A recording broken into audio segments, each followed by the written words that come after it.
Welcome back to my YouTube channel learning student. स्वागत है आप सभी लोग का हमारे इस यूट्यूब चैनल पे। आज हम लेके आए जो क्लास 12th के बच्चे हैं, आप देख सकते हैं जीव विज्ञान का जो है कि 2025 में आपका पेपर इसी टाइप से आ सकता है, तो आप इसको पूरा सॉल्व कर लीजिएगा। ठीक, हो सकता है इसमें से आपका 50% क्वेश्चन उसमें आए एग्ज़ाम में, प्री बोर्ड में भी, तो आप इसको अच्छे से पढ़ लीजिएगा। तो देखिए, सबसे पहले पहला क्वेश्चन हमारा क्या कह रहा है। पहला क्वेश्चन है सही विकल्प चुनकर अपनी उत्तर पुस्तिका में लिखिए। ठीक, सही विकल्प को चुनकर अपनी उत्तर पुस्तिका में लिखना है। तो देखिए, पहला क्वेश्चन है क निम्नलिखित में से कौन सा भाग पुष्प नर जनन अंग का प्रतिनिधित्व करता है। ठीक, पहला ऑप्शन है पुमंग, दूसरा जायांग, तीसरा गुरु बीजाणुधानी, चौथा परागकण। इन चारों में से कौन सा है जो नर जनन अंग का प्रतिनिधित्व करता है। तो इनमें से जो होगा, जो नर जनन अंग का क्या करेगा, प्रतिनिधित्व करेगा, वो हमारा ऑप्शन होगा पहला पुमंग। पुमंग हमारा ऑप्शन सही होगा। उसके बाद देखिए, दूसरा है मनुष्य में संतान का लिंग निर्धारण होता है माँ के लिए गुणसूत्र से, अंडाणु के माप से, शुक्राणु के माप से, पिता के लिंग गुणसूत्र से। मनुष्य में संतान का लिंग निर्धारण किससे होता है। तो देखिए, मनुष्य में जो लिंग निर्धारण होता है वो पिता के लिए गुणसूत्र से। ऑप्शन चौथा हमारा सही होगा। उसके बाद ग है जेनेटिक इंजीनियरिंग का उपयोग होता है चिकित्सा में, कृषि में, इन दोनों में किसी में नहीं। तो देखिए, जेनेटिक इंजीनियरिंग का उपयोग सबसे ज़्यादा जो होता है चिकित्सा और कृषि दोनों में, तो ऑप्शन तीसरा हमारा सही होगा इन दोनों में। ठीक, अब देखिए, घ नंबर हमारा है निम्नलिखित में से किसे भारत में जैव विविधता का तप्तस्थल समझा जाता है।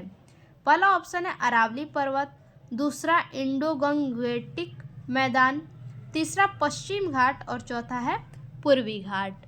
तो इसमें से जो है भारत में जैव विविधता का तप्तस्थल स्थान जो है वो तीसरा हमारा ऑप्शन है पश्चिमी घाटी को समझा जाता है। पश्चिमी घाटी ऑप्शन तीसरा हमारा सही होगा।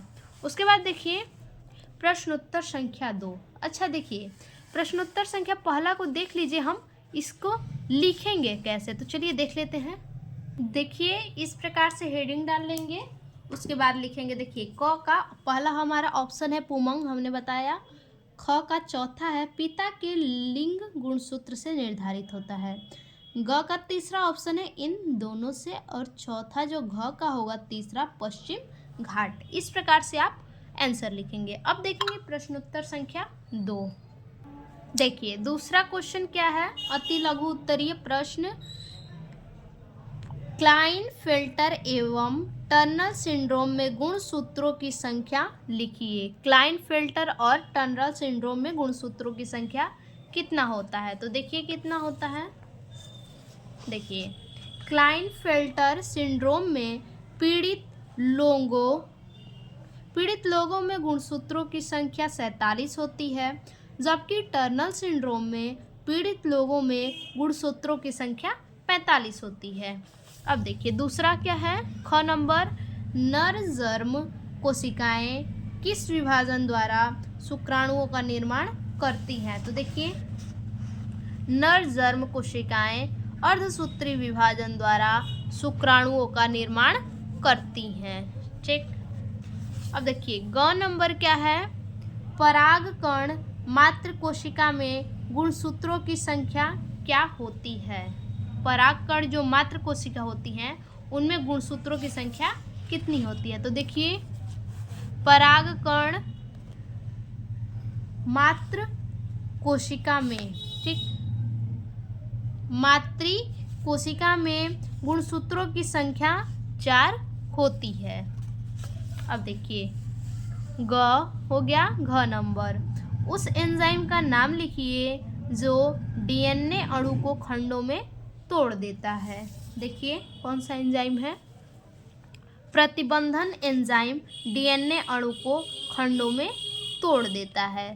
तो हमारा क्या हो, कौन सा एंजाइम है? प्रतिबंधन एंजाइम है। अब आगे देखिए, अगला है समष्टि में परिकल्पित पिरामिड किस प्रकार के होते हैं?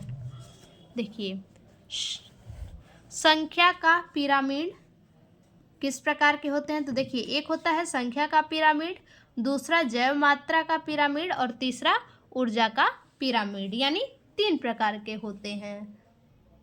अब देखिए प्रश्नोत्तर संख्या 3, लघु उत्तरीय प्रश्न। पहला क्या है? क नंबर।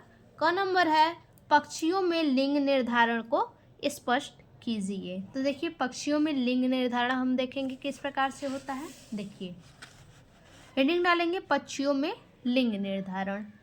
पक्षियों में लिंग गुणसूत्र Z और W होते हैं। पक्षियों में लिंग गुणसूत्र क्या होते हैं? Z और W। जैसे मनुष्य में X और Y होता है, उसी तरह से पक्षियों में Z और W होते हैं।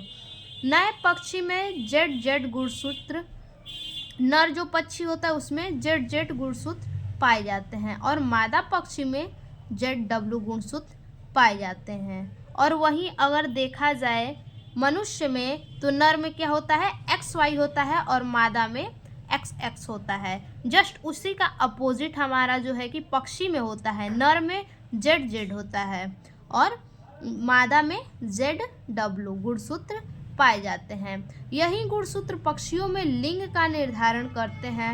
नर पक्षी को संयुग्मकी कहते हैं, मादा पक्षी को विषमयुग्मकी पक्षी कहते हैं।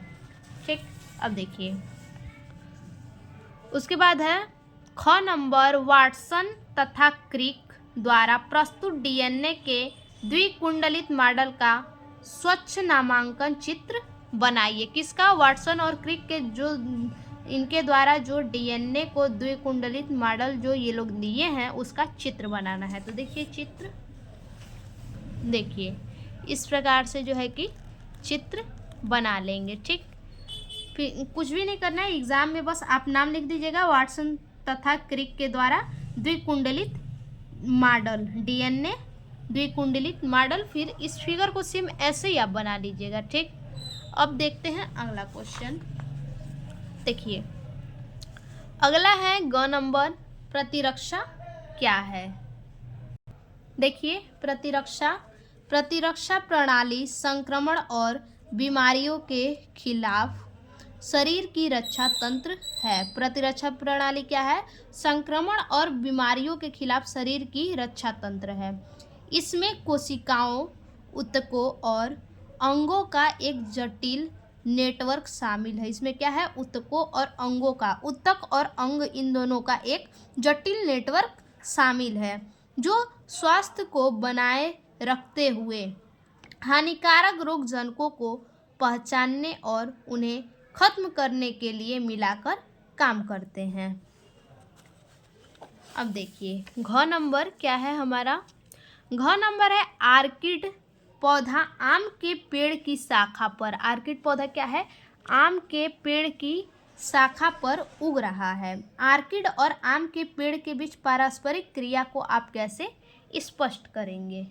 देखिए आम के पेड़ की शाखा पर अधिपादप के रूप में, आम के पेड़ की शाखा पर अधिपादप के रूप में उगने वाला आर्किड, जो उगने वाला आर्किड है, अधिपादप के शाखा पे उगने वाला जो आम के पेड़ है, पेड़ का जो शाखा है उसके अधिपादप के रूप में आर्किड सहभोजिता का एक उदाहरण है। सहभोजिता दो जातियों के व्यष्टियों के बीच का संबंध है। सहभोजिता क्या है? दो जातियों के व्यष्टियों के बीच का संबंध है जिसमें से एक को लाभ होता है और दूसरा लगभग अप्रभावी रहता है। देखिए यानी क्या है कि एक को लाभ होता है और दूसरा लगभग अप्रभावी रहता है, दूसरे को कोई लाभ नहीं होता है। देखिए यानी न तो लाभ होता ना ही नुकसान, दूसरे को ना तो लाभ होता है और ना ही हानि। एक सहभोजिता को भोजन के बजाय सुरक्षा या मार्ग या सहायता मिल सकता है। अधिपादप अंतरिक्ष परजीवी है।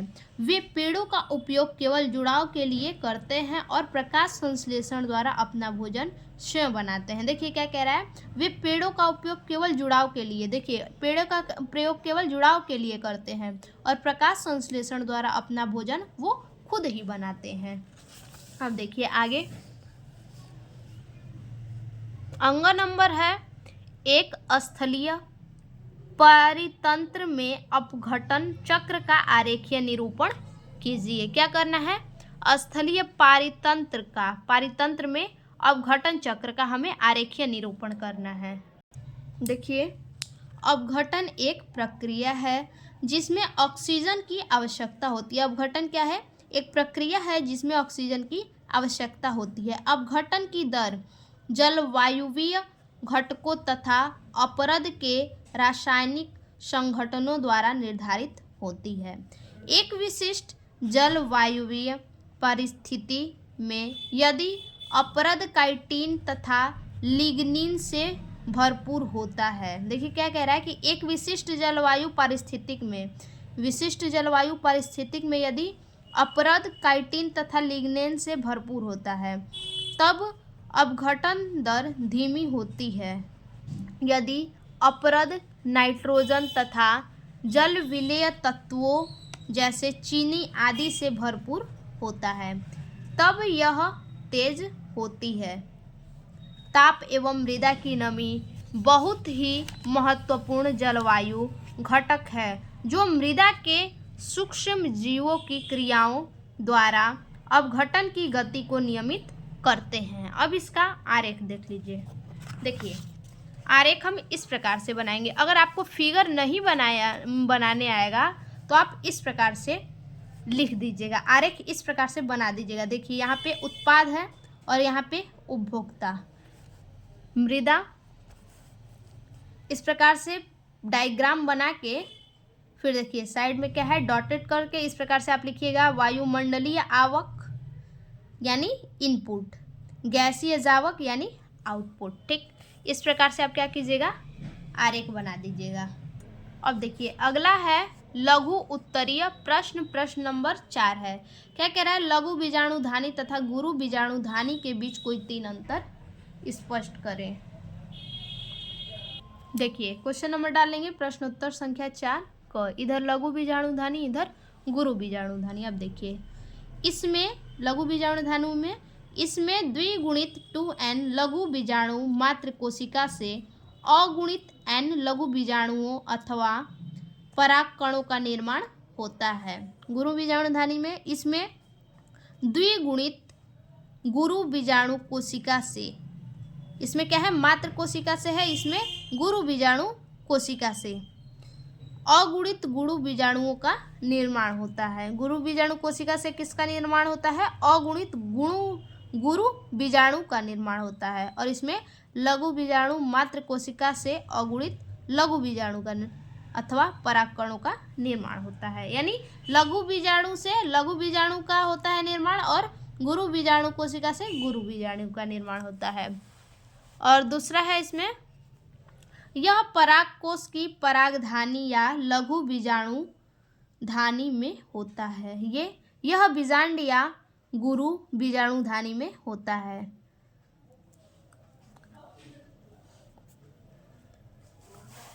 तीसरा, लघु बीजाणुधानी में अनेक लघु बीजाणु मात्र कोशिका होती है।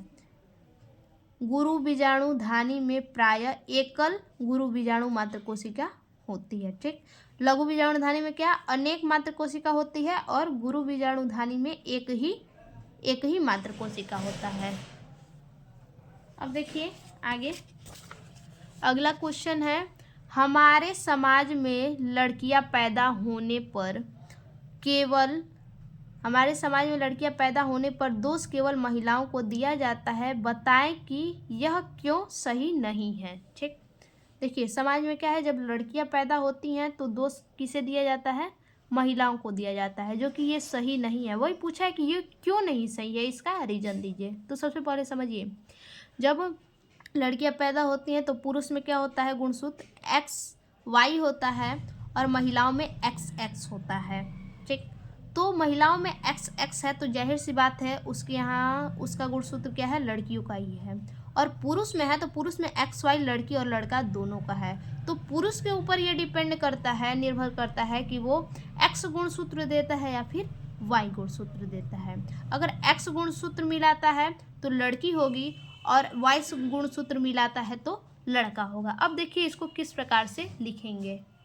देखिए, हमारे समाज में महिलाओं को लड़कियों को जन्म देने के लिए दोषी ठहराना सही नहीं है, क्योंकि बच्चे का लिंग पिता द्वारा निर्धारित किया जाता है, माँ द्वारा नहीं। जैसा कि हम जानते हैं कि मानव महिला में गुणसूत्र को स्वरूप XX है और पुरुष में XY, इसलिए महिला द्वारा उत्पादित सभी अगुणित युग्मकों में लिंग गुणसूत्र X होता है, जबकि पुरुष युग्मकों में लिंग गुणसूत्र या तो X या Y हो सकता है।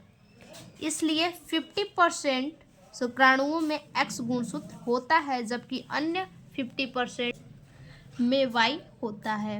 नर और मादा युग्मकों में संलयन के बाद युग्मनज या तो XX या XY ले जाएगा।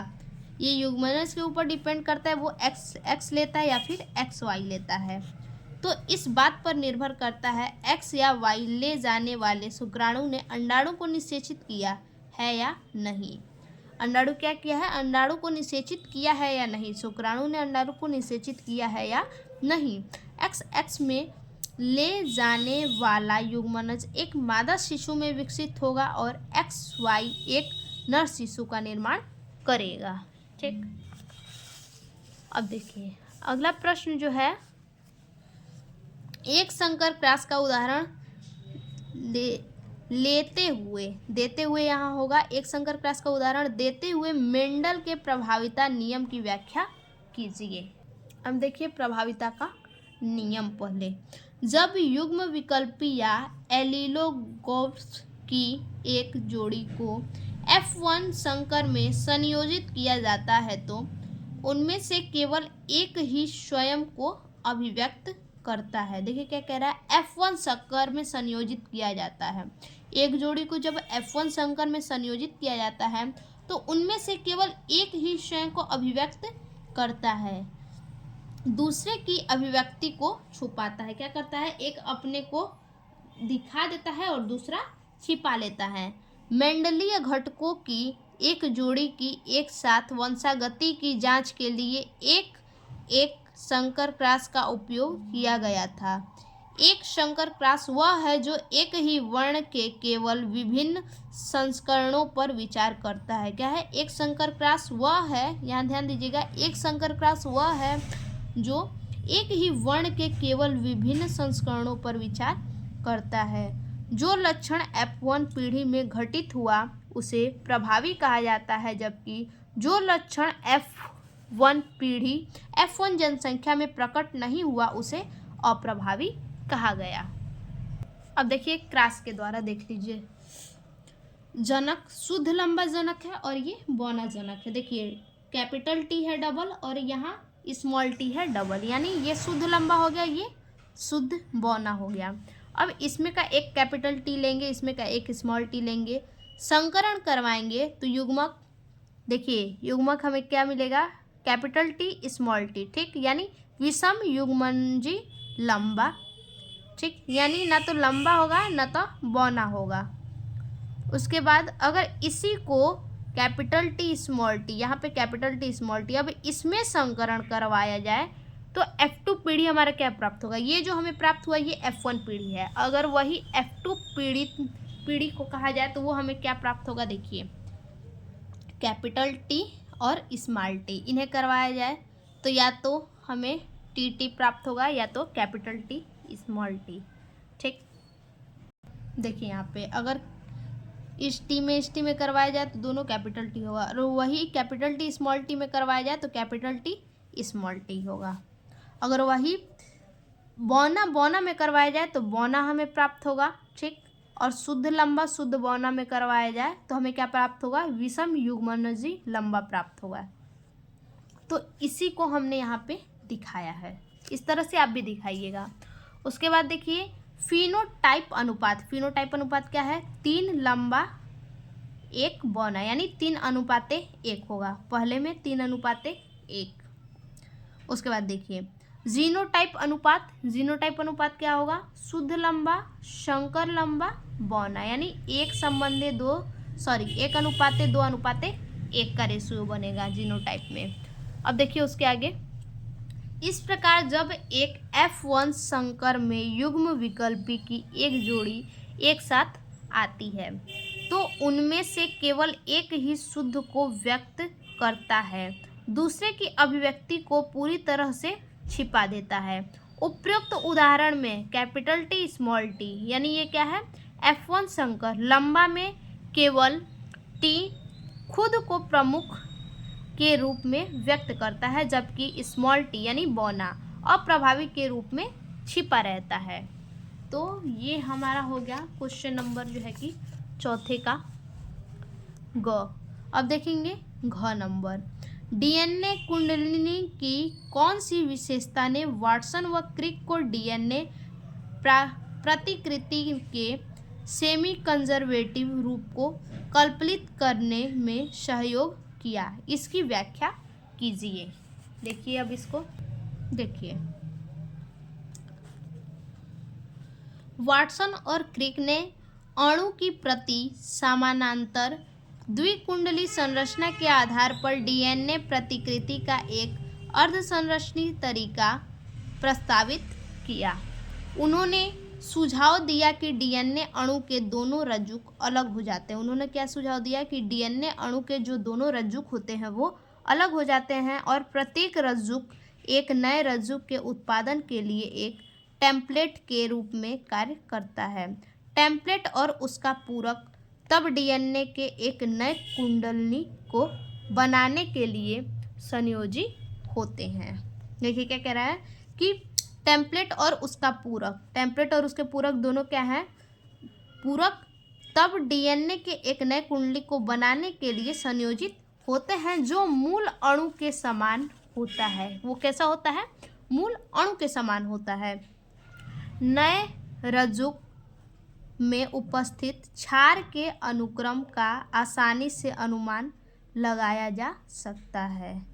नए रज्जुक में उपस्थित क्षार के, जो नए रज्जुक में जो उपस्थित क्षार जो उपस्थित होते हैं उनके अनुक्रम का, उपस्थित जो क्षार है नए रज्जुक में उनके अनुक्रम का जो है कि अनुमान आसानी से लगाया जा सकता है, क्योंकि वे पुराने रज्जुक में उपस्थित, जो पुराने उपस्थित में जो क्षार, पुराने रज्जुक में जो क्षार उपस्थित होते हैं, देखिए उपस्थित क्षार के पूरक होंगे। ठीक, ए टी के साथ, टी ए के साथ, सी जी के साथ और जी सी के साथ भागीदार होगा। परिणाम स्वरूप दो संतति डीएनए अणु बनाते हैं।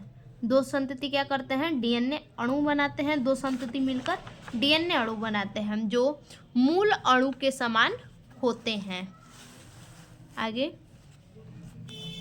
प्रत्येक संतति डीएनए अणु एक नए और एक पुराने रज्जुक से बना होता है। देखिए जितनी भी संततियां होती हैं, प्रत्येक जो संतति है उनके डीएनए अणु क्या है, एक नए और एक पुराने रज्जुक से मिलकर बने होते हैं। इस प्रतिकृति तंत्र को अर्धसंरक्षी के रूप में संदर्भित किया जाता है, क्योंकि प्रत्येक संतति अणु में केवल एक संरक्षित मूल रज्जुक होते हैं। जो भी संतति होते हैं उनके अणु में केवल एक संरक्षित मूल रज्जुक होता है। बाद में जोसेफ टेलर, मेसेल्सन और अस्टाल द्वारा किए गए प्रयोगों ने इसे सत्यापित किया। अब देखिए प्रश्नोत्तर संख्या 5 क्या है। पहला प्रश्न, मलेरिया परजीवी के जीवन चक्र का स्वच्छ एवं नामांकन चित्र बनाइए। तो चलिए देखते हैं इसका चित्र। देखिए इस प्रकार से हेडिंग डाल लेंगे आप और इसी प्रकार से आप फिगर बनाएंगे। ठीक, देखिए ये क्या है, लार ग्रंथि है। मादा मच्छर का ये लार है, लार ग्रंथि, और इसमें लार है और साथ ही साथ जीवाणु है।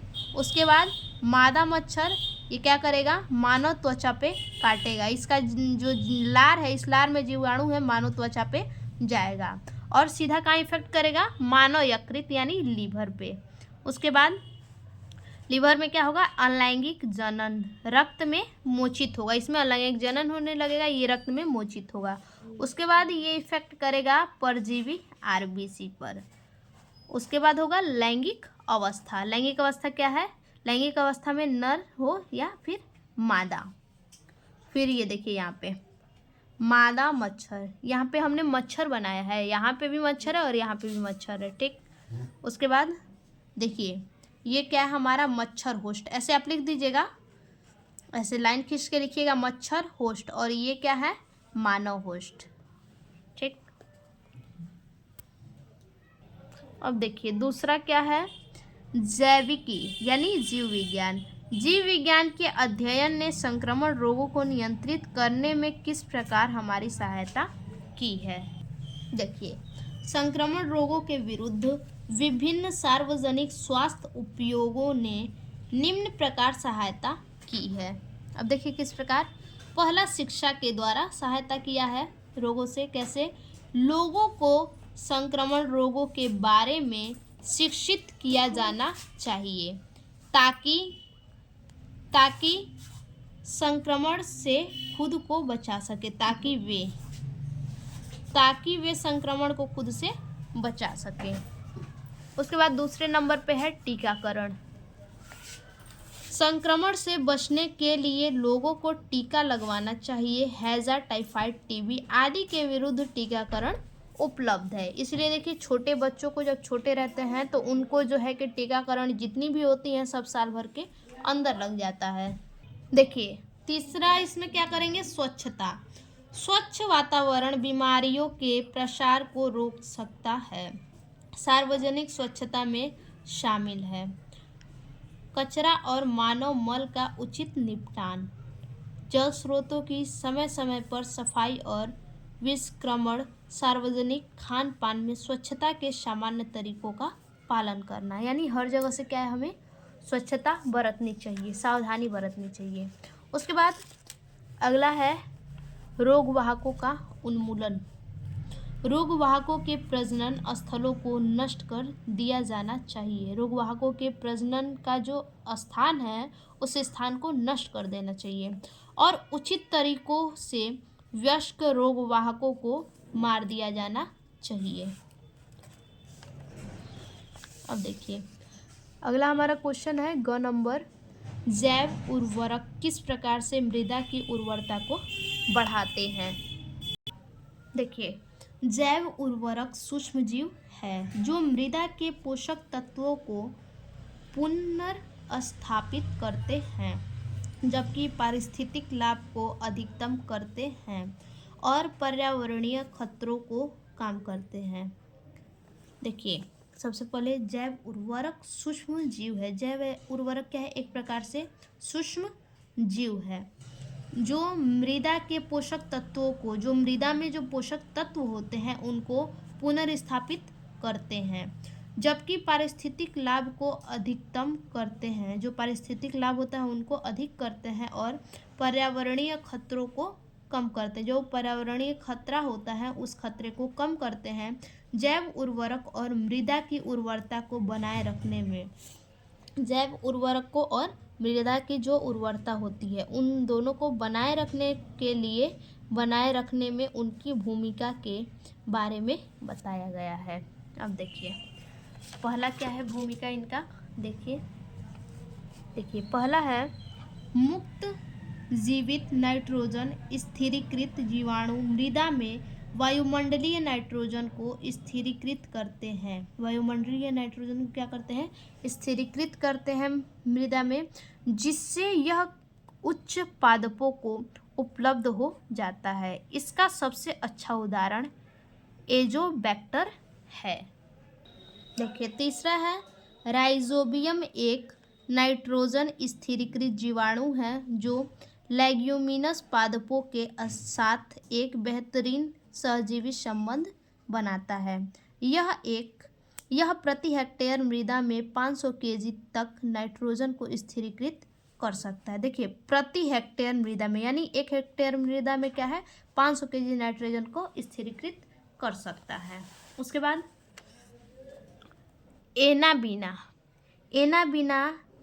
नॉनस्टॉक, ओलोसीरा, स्टिगोनेमा और अन्य साइनोबैक्टीरिया जो नाइट्रोजन को स्थिरीकृत करते हैं वे स्वतंत्र रूप से जीवित रहते हैं। अब देखिए घ नंबर क्या है। घ नंबर क्वेश्चन है वैक्यूलोवायरेसिस क्या है। वैक्यूलोवायरेसिस यानी ये वायरस है। वैक्यूलोवायरस मान के चलिए, वैक्यूलोवायरस क्या है। तो देखिए वैक्यूलोवायरस जो वैक्यूलोविरिडे परिवार से संबंधित है, डीएनए वायरस का एक समूह है। ये क्या है? डीएनए वायरस का एक समूह है जो कीड़ों को संक्रमित करता है। ये कीड़ों को क्या करता है? संक्रमित करता है, यानी कीड़ों में ये होता है। यह वायरस बहुत छोटे छोटे छड़ के आकार की संरचना है जो प्रोटीन कोट से बने होते हैं। प्रोटीन के कोट से ये वायरस बने होते हैं जिसमें थोड़ी मात्रा में डीएनए होता है जो आगे के वायरल प्रजनन के लिए घटकों को एनकोड करता है। वैक्यूलोवायरस शब्द लैटिन शब्द वैकुलम से आया है जिसका अर्थ है बेत या छड़, जो इन वायरसों के विशिष्ट आकार को दर्शाता है। वैक्यूलोवायरस कीटों की एक बड़ी श्रृंखला को संक्रमित करते हैं। ये क्या करते हैं? कीटों की एक बड़ी श्रृंखला को संक्रमित करते हैं जो मुख्य रूप से डिप्टेरा क्या है? मक्खी है। डिप्टेरा मक्खियाँ है। ये वायरस कुछ प्राकृतिक पारिस्थितिकी तंत्रों में महत्वपूर्ण भूमिका निभाते हैं। स्तनधारियों, पक्षियों, मछलियों या मनुष्यों सहित किसी भी गैर लक्षित जीव पर इनका कोई नकारात्मक प्रभाव नहीं पड़ता है। अब देखिए अगला है क्वेश्चन 6 नंबर। निम्नलिखित पर टिप्पणी लिखिए। टिप्पणी किस पे लिखना है? पीसीआर, पहला है पीसीआर और दूसरा प्रतिबंधन एंजाइम। अब देखिए प्रश्नोत्तर संख्या 6 का क में पहला क्या है? पीसीआर। टिप्पणी देना है। पीसीआर का पूरा नाम पॉलीमर श्रृंखला अभिक्रिया है। यह जीन प्रवर्धन की एक प्रयोगशाला तकनीकी है। ये क्या है? जीन प्रवर्धन की एक प्रयोगशाला तकनीकी है। पीसीआर की सहायता से अति अल्प समय में वांछित डीएनए खंड की अरबों प्रतियां संश्लेषित की जा सकती हैं। देखिए क्या कह रहा है? पीसीआर की सहायता से अल्प समय में, यानी इसकी सहायता से बहुत कम समय में जो है कि अरबों प्रतिक्रिया संश्लेषित की जा सकती हैं। इसलिए इस अभिक्रिया पीपुल्स ऑफ चॉइस के नाम से भी जाना जाता है। इस अभिक्रिया को किस नाम से जाना जाता है? पीपल ऑफ चॉइस के नाम से भी जाना जाता है।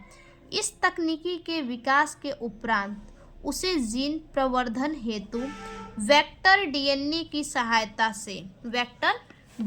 सहायता से किसी कोशिका में क्लोन कराने की आवश्यकता नहीं है। पीसीआर को सर्वप्रथम कैरीमुलिस ने विकसित किया। ठीक, अब इसके बाद देखेंगे दूसरा क्या है? प्रतिबंधन एंजाइम। देखिए प्रतिबंधन एंजाइम, प्रतिबंध एंडोन्यूक्लीज एंजाइम का एक वर्ग है जो डीएनए अणुओं को काटता है। प्रत्येक एंजाइम डीएनए किनारा से न्यूक्लियोटाइड के एक अद्वितीय अनुक्रम को पहचानता है। इस तरह की अनुक्रम आमतौर पर लगभग 4 से 6 आधार जोड़े लंबे होते हैं। इस प्रकार के अनुक्रम कैसे होते हैं? तो ये आमतौर पर 4 से 6 आधार जोड़े लंबे होते हैं। यह अनुक्रम पुलिंदामाइक है जिसमें मानार्थ डीएनए किनारा का रिवर्स दिशा में ही अनुक्रम होता है। अब देखिए उसके बाद है ख, जैव प्रौद्योगिकी का कृषि क्षेत्र में क्या उपयोग है। तो देखेंगे जैव प्रौद्योगिकी का कृषि के क्षेत्र में क्या उपयोग है। देखिए जैव प्रौद्योगिकी का कृषि क्षेत्र में उपयोग। जैव प्रौद्योगिकी एक बहुविषयक क्षेत्र है जिसका उपयोग फार्मास्यूटिकल्स, कृषि खाद्य विज्ञान और वानिकी विज्ञान में किया जाता है। इसके उपयोग से बेहतर दवाइयाँ, अधिक उत्पादक फसलें और यहाँ तक कि अधिक लचीली सामग्री भी प्राप्त होती है। इसके कुछ अनुप्रयोग इस प्रकार हैं। देखिए, पहला है पर्यावरण जैव प्रौद्योगिकी। देखिए, पर्यावरण जैव प्रौद्योगिकी अधिक टिकाऊ फसलें बनाने के साथ साथ ये क्या करता है, फसल को अधिक टिकाऊ बनाता है और उसके साथ ही साथ प्राकृतिक संसाधनों का अनुकूलन करने में भी मदद करती है। दूसरा है चिकित्सा जैव प्रौद्योगिकी। चिकित्सा के क्षेत्र में उपयोग, यह किसी व्यक्ति के जीन के आधार पर बीमारियों की रोकथाम, निदान और उपचार का मार्गदर्शन करने में एक सफलता का प्रतिनिधित्व करता है। आगे है पशु जैव प्रौद्योगिकी। पशु जैव प्रौद्योगिकी 3 बड़े क्षेत्रों का अध्ययन करती है। पशु जीनोमिक्स, पशुओं की क्लोनिंग और ट्रांसजेनिक पशु। इसका उद्देश्य मानव स्वास्थ्य को बढ़ावा देना है, भूमि पर रहने वाले पशुओं के स्वास्थ्य में सुधार करना है। अब देखिए, अगला क्वेश्चन है परजीवी जंतु से आप क्या समझते हैं, कोई एक उदाहरण दीजिए। देखिए, परजीवी जीव, ठीक, परजीवी जीव ऐसे जंतु जिनके, देखिए प्रश्न संख्या 6 का ग नंबर। परजीवी जंतु, परजीवी वे जीव होते हैं जो किसी दूसरे पर आश्रित रहते हैं। क्या होते हैं, किसी दूसरे पर ये जीव आश्रित होते हैं और उससे भोजन और आवास लेते हैं। परजीवियों को इस प्रकार बांटा जाता है कि वे अपने मेजबान से किसी तरह से बातचीत करते हैं। जो परजीवी अपने मेजबान पर रहते हैं उन्हें बाहरी परजीवी कहते हैं। देखिए, जो परजीवी अपने मेजबान पर रहते हैं उन्हें क्या कहते हैं, बाहरी परजीवी कहते हैं। वही जो परजीवी अपने मेजबान के अंदर रहते हैं उन्हें परजीवी कहते हैं। जैसे उदाहरण देखिए, जोक क्या है, गर्मी के दिनों में हमारे शरीर के गंध की वजह से क्या होता है, ये सड़ जाता है। मच्छर, उसके बाद जू हमारे बाल में होता है। मच्छर क्या है, हमारे ब्लड से इसे क्या मिलता है, पोषण मिलता है।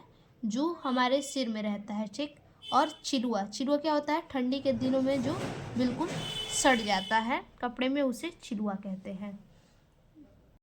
देखिए, अब आगे है निम्नलिखित में अंतर स्पष्ट कीजिए। पहला अंतर है उत्पादन एवं अपघटन। देखिए,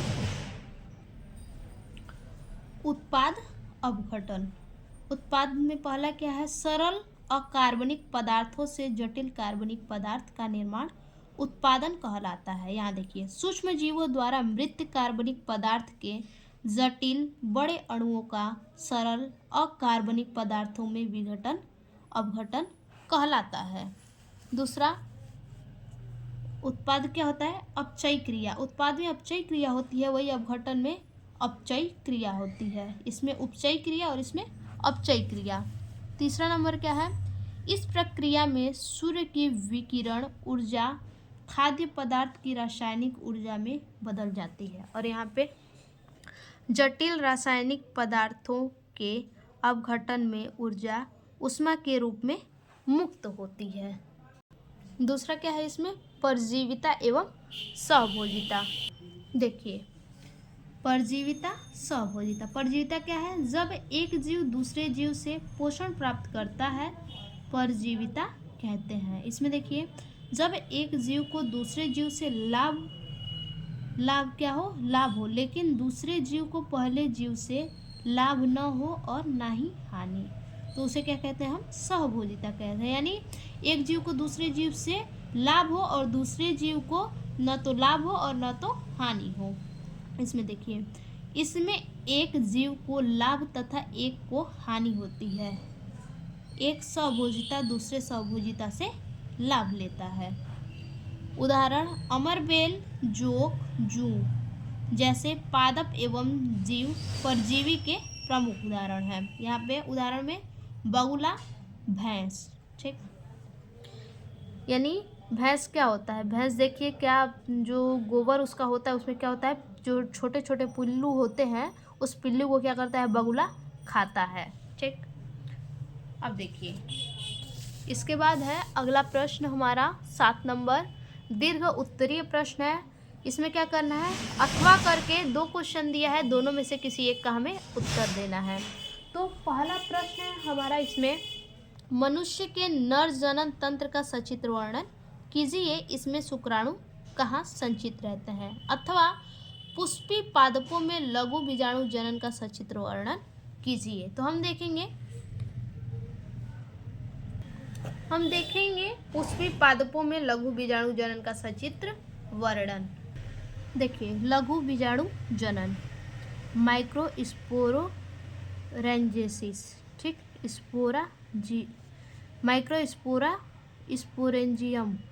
देखिए लघु बीजाणु मात्र कोशिका से अर्धसूत्री विभाजन के जरिए लघु बीजाणु के निर्माण की प्रक्रिया को लघु बीजाणु जनन कहते हैं। यह प्रक्रिया पुष्प के पुंकेसर में होता है। यह प्रक्रिया कहाँ होता है, ये निर्माण की प्रक्रिया पुष्प के पुंकेसर में होता है। प्रत्येक लघु बीजाणु मात्र कोशिका का केंद्र अर्धसूत्री विभाजन द्वारा विभाजित होता है।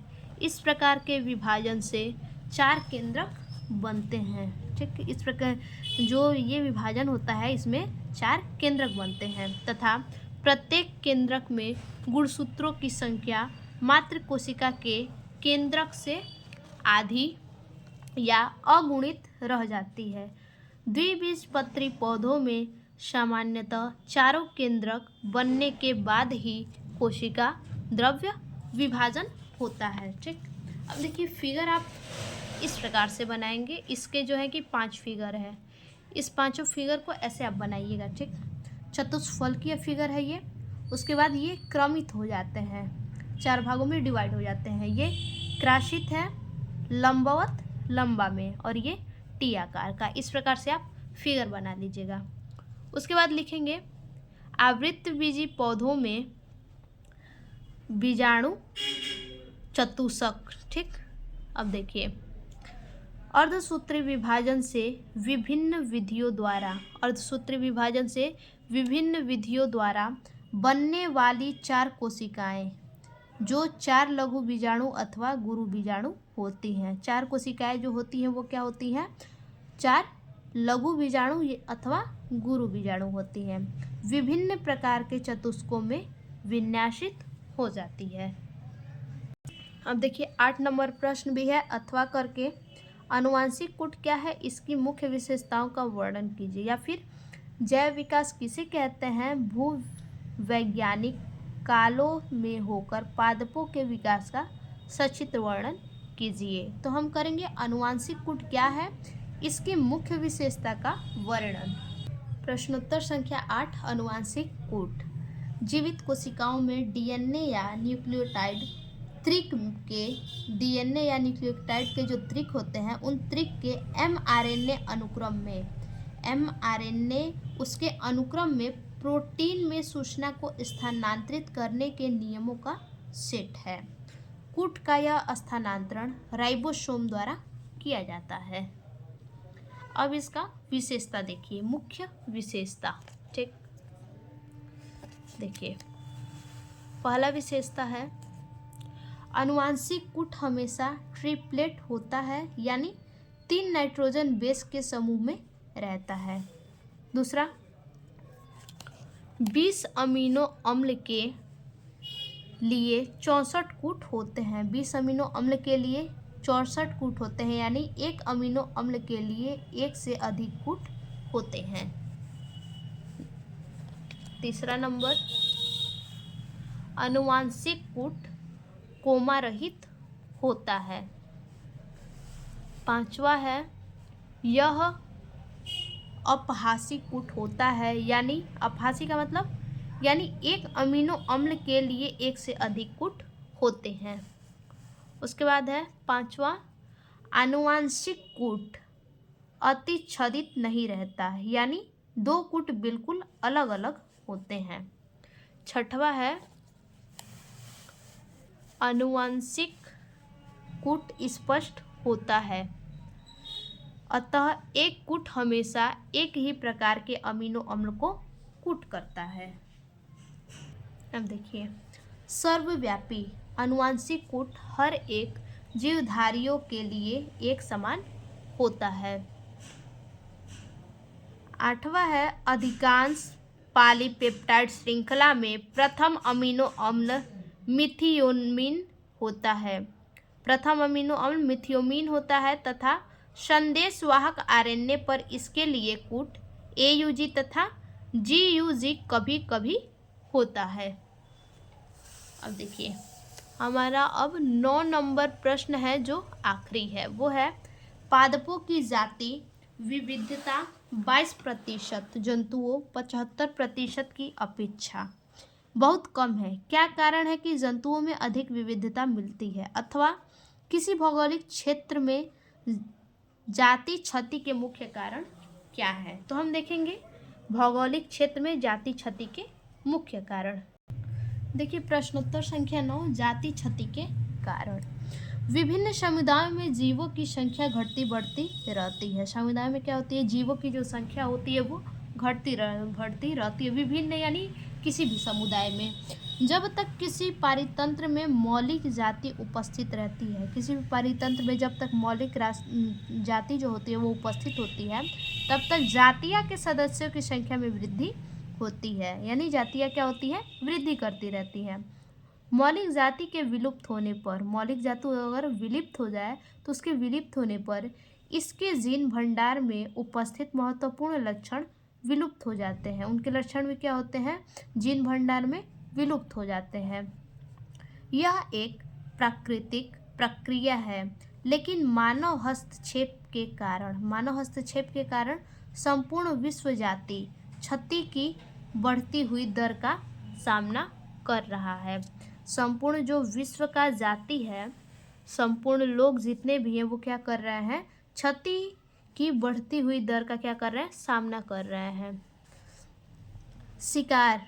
शिकार में किस प्रकार से, भारत और दूसरे विकासशील देशों में अवैध शिकार हो रहा है। क्या हो रहा है, अवैध शिकार हो रहा है। तो जाहिर सी बात है, शिकार अगर होगा तो जाति क्या होगी, खत्म होगी, जाति पे क्षति होगी।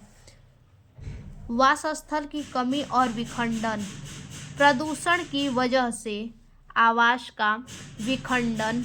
देखिए क्या कह रहा है कि प्रदूषण की वजह से आवास का विखंडन होता है। किसके वजह से विखंडन होता है, प्रदूषण की वजह से, जिससे कई प्रजातियों के जीवन को खतरा होता है। क्या होता है, कई सारी प्रजातियां जो होती हैं उनके जीवन को खतरा हो जाता है, प्रजातियों को खतरा होता है जिससे वो विलुप्त हो जाती हैं। विदेशी जातियां, अक्सर बाहरी जातियां किसी क्षेत्र में आती हैं और स्थानीय जातियों में कमी कर देती हैं। यानी विदेशी जातियां क्या होती हैं, बाहरी जातियां क्या होती हैं, आती हैं और जो हमारे यहाँ जो भी जातियां हैं उनमें कमी कर देती हैं। ठीक, तो हमने ये जो है कि पूरा पेपर हमने सॉल्व कर दिया। हमने ये पूरा पेपर सॉल्व कर लिया है, बायो का क्लास 12th का है। तो फिर से मिलते हैं ऐसे एक और नए वीडियो में, तब तक के लिए धन्यवाद।